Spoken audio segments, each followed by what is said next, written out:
I think that people overcomplicate the idea of winning, especially when it comes to business, because it's such unfamiliar territory for most people. Hmm. Most people who Yeah. come from winning, they've experienced a little bit of winning in sports, or they've experienced a little bit of winning in school, but they may not have the proximity to witness how to win in business. And that seems a little bit magical to people when they haven't actually touched it or seen it or been around it.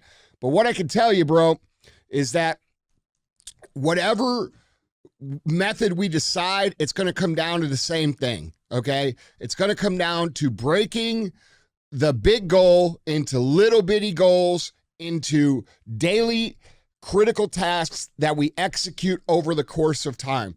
And while some people may say, let go of, the idea of the big picture, I don't necessarily buy into that. I think it's important to keep the big picture in mind, to highly desire the win, and then to break the actions down into daily critical tasks, and then understand that, and this is the hard part for people, bro.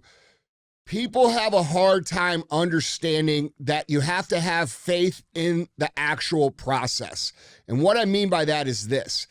When you start out at, trying to win in business and you don't have much experience, when we break down the overall mission into critical tasks, it sometimes is hard for us to believe that those critical tasks are going to compound and produce the end result that we're after. And so in the beginning, we have to have a little bit of faith and make sure that we keep executing over and over and over again at a daily level. And as that happens, and as you do that enough, you will start to see little glimmers and little sparkles of the outcome that you desire. All right. And what that does is that reinforces the belief that you are on the right track, which gives you even more faith to continue to execute. And then you execute some more, a little bit more, and then you have another glimmer or sparkle of outcome. And basically, dude, that's how the process works. And once you do enough of the work on the daily basis, it will become very obvious to you that the outcome is likely to happen. Now, where we may differ here with whoever wrote that book and myself. During that time, I am highly focused on what the outcome is that I want. It's what gets me out of bed.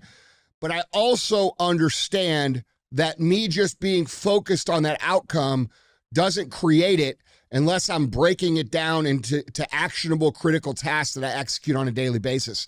So, you could say this a couple different ways. I mean, you could use this same process the way that person's describing it and saying, hey, don't worry about the end result, worry about the daily actions. And that's accurate. That's not how I personally do it. I personally love to think and dream and focus on what I'm building and what I'm creating and how it's going to look, how it's going to feel. I'm obsessed with it. I love that part of it. But I could totally understand where some people need to set the outcome, break the plan down, focus all of their intentions on the daily tasks, and sort of let go of the pressure of needing to create that big thing, especially in the beginning, right? Like when you're starting out on day one, bro, and you're 10 years away from where you want to be, it can be highly demoralizing day in and day out if you're that focused on it, if you don't have the trust and the belief and the faith that your actions are going to pan out. So I don't think there's a wrong way to do that, as long as you're breaking it down into critical tasks and executing on a daily basis. Because, dude, that's the only way that anybody wins. The only way that anything's been created that's worth mentioning, whether it be a championship sports team, whether it be an amazing business, whether it be an amazing life, whether it be climbing Mount Everest, it doesn't matter. Anything that is worth mentioning, that is a high achievers type goal, which is what you're after, is going to take, the day in, day out execution and the focus on the actions. Nick Saban talks about this a lot, dude. and those of you that don't know Nick Saban, he's probably one of the best coaches, if not the best football coach ever. And agreed. Yeah, not he talks. I'm a fan, but oh well, hey man, amazing. Yeah, we got to respect the game though, you know. So hey, you know, Yankees too, right? But hey, yeah. But dude, he has a saying, man. He says we're not going to practice until we get it right. We're going to practice until we can't get it wrong. All right. And that's the purpose of the day in, day out focus. He understands that if we snap the ball correctly and we do the drop correctly and we throw the ball correctly and we take the handoff correctly and we tie our shoes correctly, all right, and the routes are run correctly, that the outcome of the game is almost an automatic. So focusing on the highest quality execution of the day in, day out process will produce what you're after, regardless if you focus on it every single day or not. I like to focus on it, but I can understand how someone who's just starting might be overwhelmed that way. Yeah, certainly. And I kind of have just a little bit of a thought. You said, like, you know, getting those little glimmers and glimpses of the winning. Let's be honest, right? You say it all the time. I haven't done shit. I'm 27. I'm taking over a business in 5 years, but for right now, I just haven't done shit, and I'm okay with winning. But the idea is, I always go to that next goalpost, and I think, like, should I take maybe a little bit more of a glimpse and just go like, hey, you know, that procedure led to this win. Remember, trust the process. Or, you know, you always say like, hey, any high achiever is going to go, what's the next thing? Like, yep, that's a win. Let's go. What's the next? And keep going there. What's your thoughts there? Well, I mean, look, bro, first of all, I'm going to tell you this.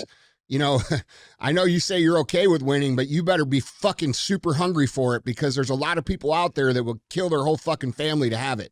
So unless you have a savage attitude about creating that win, you know, I just want to reinforce to you that there is some super killers out there that want to win real fucking bad. So you got to take it real serious, bro, because whether you realize it or not, you are competing with those guys, even if you can't see them. But to answer your question, yeah, dude, I think, you know, I just think it's real important, bro, honestly, just to stop overthinking it, get down to executing, and then always understand that if you get complacent with that win, all right, what happens to a lot of people is they get that first win or that second win, and then they start to think that they're winning or that they are a winner. And then they attach their identity to they are a winner, except they stop doing the things that allowed them to get the next win, all right? And we see this in people every day. How many people do we know that talk about their high school MVP trophy that they won 15 years ago? Nobody gives a fuck, okay? And here's the thing.